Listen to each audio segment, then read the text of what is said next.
Good day, everyone. For today's lesson, we will continue the discussion about measures of variability, but this time for the group data. We already know the four measures of variability: the range, average deviation, variance, and standard deviation. Now, let us determine the formula for those measures of variability for the group data.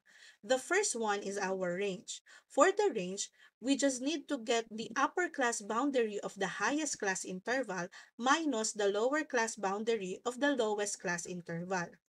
For the average deviation, we will follow the formula AD is equal to the summation of f multiplied by the absolute value of x minus mean divided by the summation of f, where AD is the average deviation, x bar is the mean, and f is the frequency.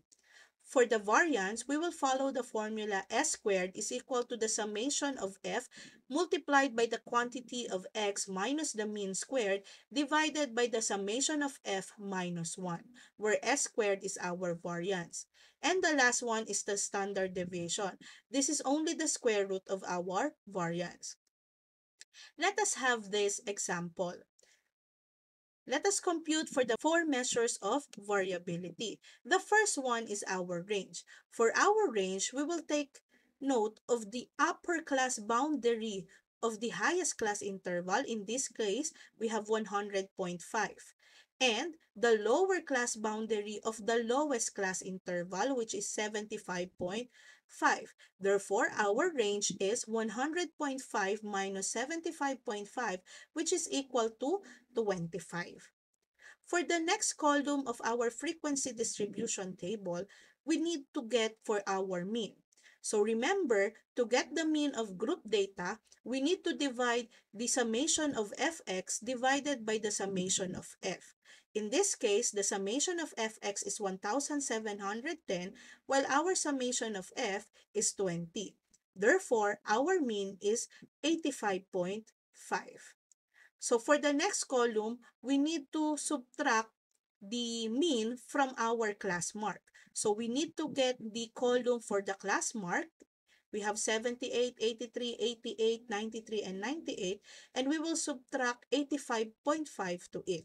So 78 minus 85.5, that is negative 7.5. 83 minus 85.5, that is negative 2.5.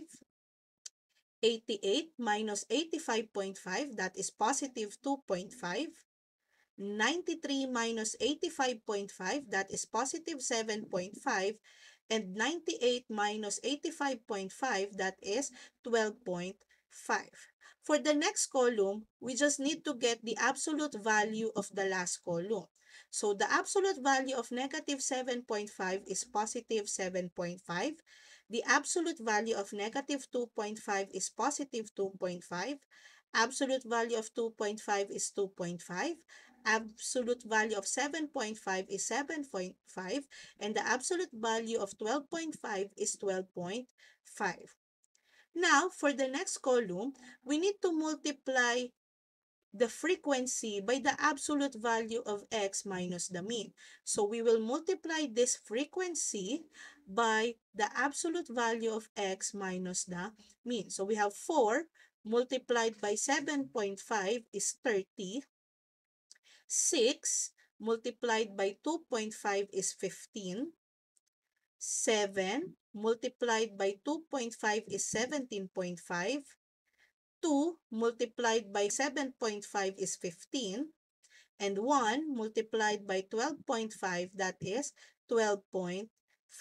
So again, this is frequency multiplied by the absolute value of x minus the mean. And then after that, we need to get the sum of this column. So 30 plus 15 plus 17.5 plus 15 plus 12.5 is 90. For the next column, we will have the square of x minus the mean. So this column, we need to square this column. So negative 7.5 squared, meaning we will multiply it by itself. So negative 7.5 squared is the same as negative 7.5 multiplied by negative 7.5. So negative 7.5 squared is 56.25. Negative 2.5 squared is positive 6.25. Positive 2.5 squared is also positive 6.25. Positive 7.5 squared, that is 56.25, and positive 12.5 squared, that is 156.25. And for the last column, we will multiply again the frequency to our x minus the mean squared. So to this column. So we have 4 multiplied by 56.25 is 225. 6 multiplied by 6.25 is 37.5. 7 multiplied by 6.25 is 43.75. 2 multiplied by 56.25 is 112.5, and 1 multiplied by 156.25 is 156.25. And then we will get the sum of this column. So 225 plus 37.5 plus 43.75 plus 112.5 plus 156.25 is equal to 575. So to sum it up again, to sum our frequency distribution table, so we have the first column, let's have the first column, second column, third, fourth, fifth, sixth, seventh, eighth, nine, 10, and 11. So again, when we say x minus the mean, this one is the third column minus the mean.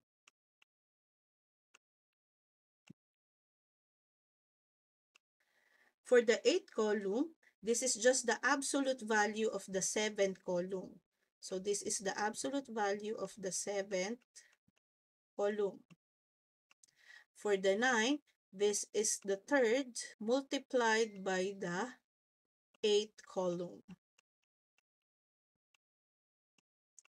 For the 10th column, this is just the square of the 7th column. And for the 11th column, this is the third column multiplied by the 10th column. Now we are done with our frequency distribution table. We can now compute for our average deviation, variance, and standard deviation. For the average deviation, we need the sum of the frequency multiplied by the absolute value of x minus the mean, which is 90, divided by our summation of f, which is 20. So we have 90 divided by 20 is equal to 4.5. And that is our average deviation. For the variance, we will just get the sum of frequency multiplied by x minus the mean squared, which is 575, divided by the summation of f minus 1. So in that case, we have 575 divided by 20 minus 1 is equal to 575 divided by 90.